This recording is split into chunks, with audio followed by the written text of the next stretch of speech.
আসসালামু আলাইকুম। আপনারা আমার হাতে হয়তো পাসপোর্ট দেখে বুঝতে পারতেছেন আসলে বিষয়টা কি। বিষয়টা হলো আমার প্রথম ভিসা শেষ হয়ে গেছে। তো দ্বিতীয় ভিসার জন্য মেডিকেলে যেতে হবে। তাই প্রস্তুতি নিয়েছি, নিয়ে বসে আছি। এরপর আমি আমার বসের সাথে বের হয়ে গেলাম। সে গাড়ি চালাচ্ছে।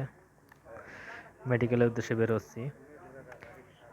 আমরা এখন যাব মেডিকেলের জন্য শারজা অফিস, শারজা মেডিকেল সেন্টারে। সেখানে যেয়ে আমরা আমার মেডিকেলটা কমপ্লিট করব। অবশ্যই এখন রমজান মাস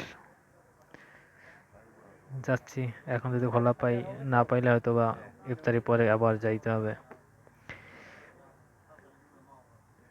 অবশেষে মেডিকেল কমপ্লিট করে ইফতারি করার জন্য আসলাম আমার বসের একটা ফ্রেন্ডের বাসায়।